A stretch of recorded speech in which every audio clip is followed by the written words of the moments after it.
नमस्कार दोस्तों, कैसे हो आप सब। मेरा नाम है विजय कुमार और आप देख रहे हैं कॉमिक्स पिटारा चैनल को।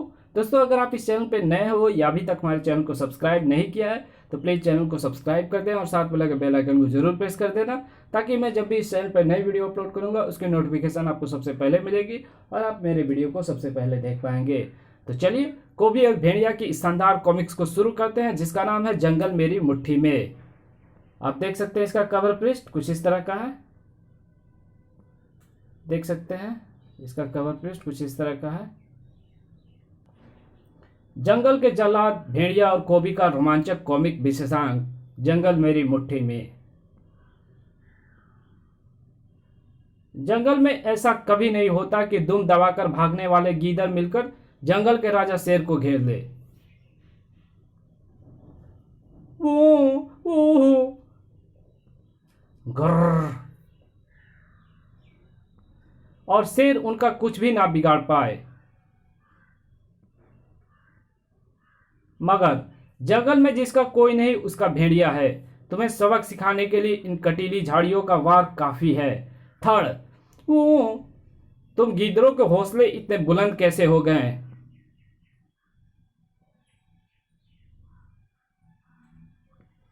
और क्या तुम जंगल के राजा हो जिसे दुनिया बब्बर शेर के नाम से जानती है। सटाक घर, जिसकी एक दहाड़ पर जंगल में सन्नाटा खिंच जाता है। पत्ते तक खड़कना बंद कर देते हैं, हवाएं खामोश हो जाती है। घर,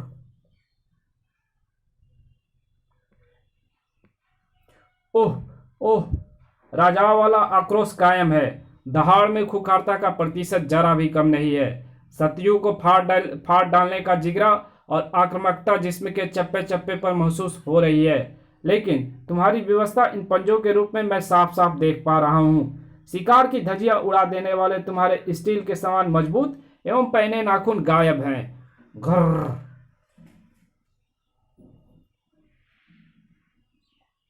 शिकार की गर्दन को तोड़कर हड्डियों तक में पेवस्त हो जाने वाले तुम्हारे नुकीले दांत भी गायब है। दांत और पंजे तुम्हारे हथियार हैं, इसके बिना तुम्हारी पहाड़ जैसी ताकत किसी काम की नहीं। मगर दांत पंजे किसी शिकार द्वारा उखाड़े जाने के कोई चिन्ह दिखाई नहीं दे रहे हैं। जंगल में वैसी वो इकलौती घटना नहीं थी। हिक, उठ उठ हीरा, क्या हुआ तुझे। एक छोटे से तन्ने ने तुझे झुका एवं थका दिया। च्याऊ, ओकू, ये गज्जा को क्या हुआ, ये भी गया काम से। च्याऊ,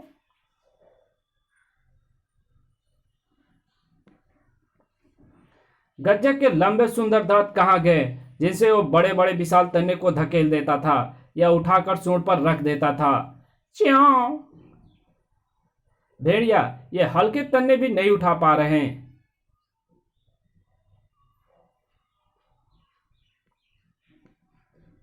भेड़िया, लगता है ये तन्ने सरकारी टिम्बर एस्टेट की आरा मशीन में नहीं पहुंच पाएंगे। गुवाहाटी में नई रेल लाइन बिछाने का काम चल रहा है। तन्नों को स्लीपर के रूप में काटकर वहां भेजा जाना बहुत जरूरी है, अन्यथा रेल लाइन बिछाने का काम रुक जाएगा। परेशानी की बात यह है कि हाथियों के साथ ऐसा क्यों हो रहा है। क्या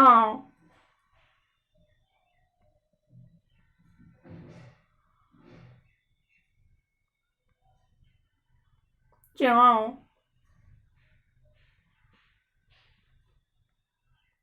भेड़िया जानता था कि उस ठेकेदार की समस्या का हल क्या होना चाहिए।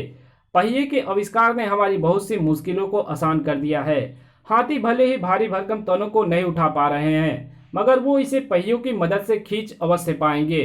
धन्यवाद भेड़िया, पहियों ने हाथियों की और तुमने मेरी परेशानी को दूर कर दिया। च्याऊ,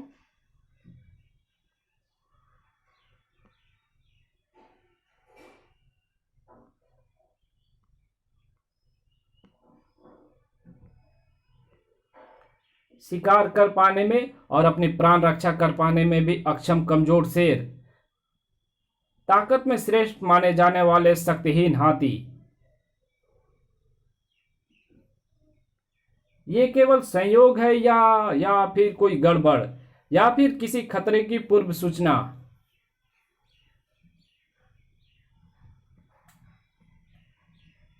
हे भेड़िया देवता,